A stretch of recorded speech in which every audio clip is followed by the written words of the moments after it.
Halo, selamat datang di Si Paham Taktik, kolaborasi antara Si Paham Bola dan Ruang Taktik yang didukung Indosiar Sport.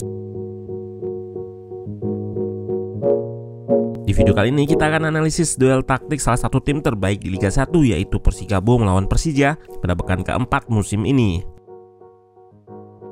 Persikabo dengan formasi 3 backnya memulai musim ini dengan gemilang, mencatat kemenangan di 3 pertandingan pertamanya bersama Jajang Nurjaman. Sementara Persija dengan amunisi barunya dan pelatih anyarnya Thomas Doll masih bisa dibilang inkonsisten dalam performanya. Lalu bagaimana jalannya pertandingan ini dilihat dari segi taktikal? Let's go, kita bahas sama-sama. Persikabo bermain dengan formasi awal 3-5-2 dengan satu lone pivot yang akan membentuk diamond dalam build up, 3 back dan 1 gelandang bertahan. Salah satu dari pemain tengah, Bruno Dibal atau Roni Sugeng, akan drop ketika bola berada di sisi mereka, dan satu lagi akan push untuk mengisi koridor horizontal lapangan. Sedangkan Persija tetap memakai pakem formasi 3-4-3 dengan double nomor 10 atau double 10, Hanno Behrens dan Yusuf Helal.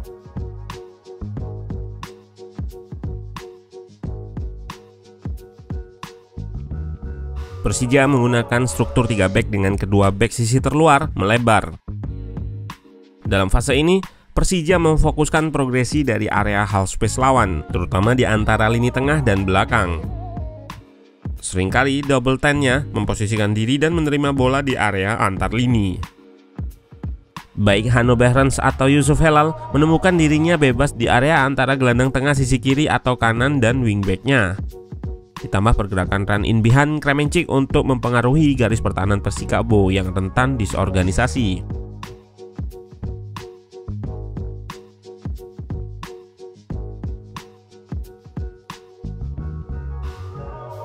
Trio Kudela, Behrens, dan Frankie dimanfaatkan oleh Thomas Doll untuk memanipulasi shape bertahan 5-3-2-nya Persikabo, yaitu dengan double 10 yang melebar untuk membuka ruang di half space. Tujuan dari taktik ini adalah mengunci wingback kiri Persikabo yang seharusnya melakukan press ketika Frankie menerima bola.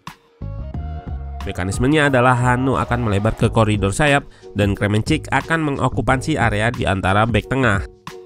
Kedua pemain ini membuka ruang bagi Frankie di half space kanan yang akan mencoba melakukan penetrasi dan melepaskan shooting sendiri dengan kaki terkuatnya.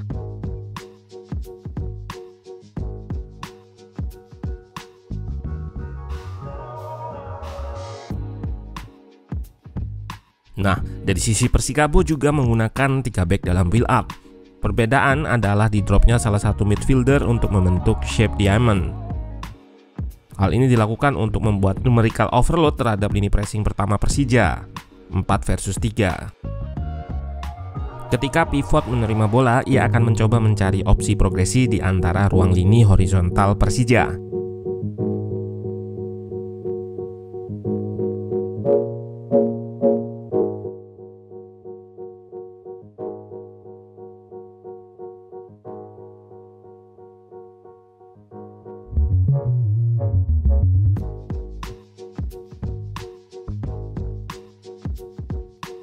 Bek tengah sentral Persikabo asal Brazil, Lusao, juga sering naik ke lini tengah untuk memposisikan dirinya sebagai penerima dan membuat situasi numerical overload di area tengah 3 versus 2 atau 4 versus 3.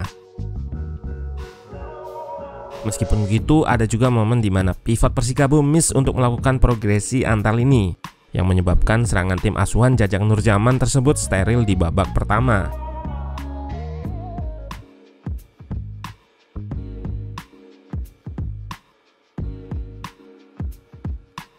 Selain itu, seringkali juga Persikabo menyerang sisi flank Persija melalui wingback-nya yang push ke depan. 3 gelandang tengah yang secara natural akan menyisakan area kosong di sisi samping ini dimanfaatkan oleh Gilang dan Lucky. Sayangnya kurangnya pemain di kotak penalti lawan mengakibatkan serangannya tumpul.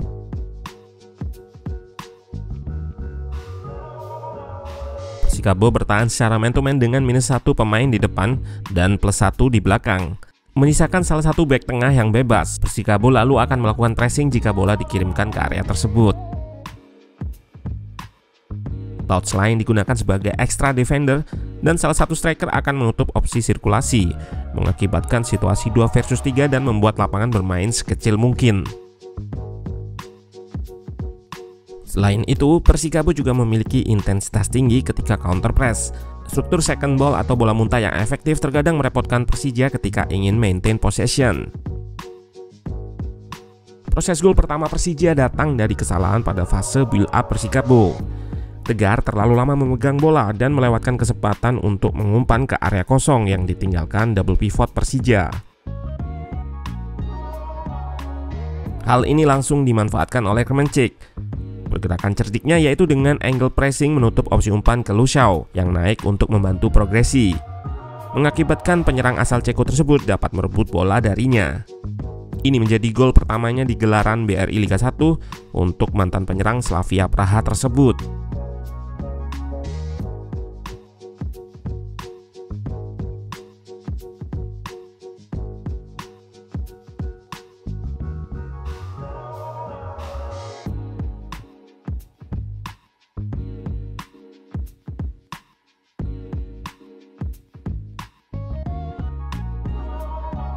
Namun nggak lama kemudian Persija kebobolan dari situasi corner pada penghujung babak pertama. Awal penyebab gol ini adalah foul yang nggak perlu dilakukan oleh Kremencik terhadap Andi Setio di lapangan Persikabo sendiri.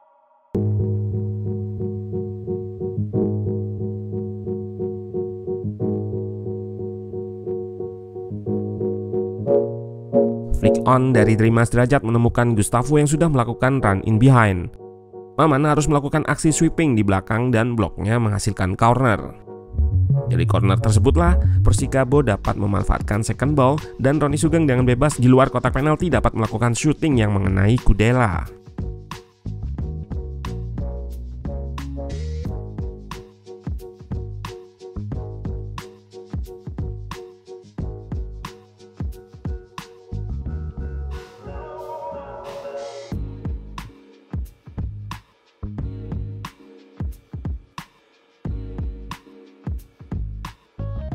Meskipun di babak pertama bisa dibilang Persija dapat mengontrol permainan dengan baik, tetapi dropnya intensitas menyebabkan beberapa momen yang menegangkan bagi tim ibukota tersebut.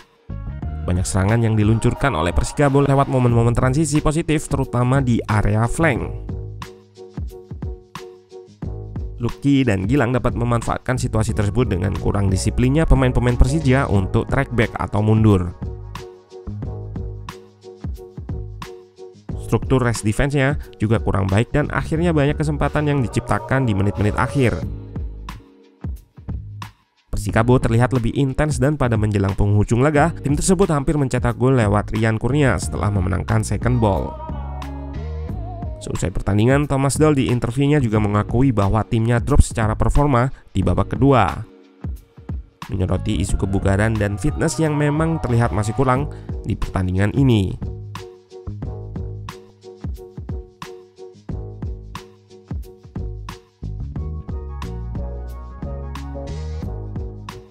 Overall pertandingan yang berakhir seri ini bisa dibilang sebagai hasil yang fair dengan catatan XG Persija 1 dan XG Persikabo 1,09.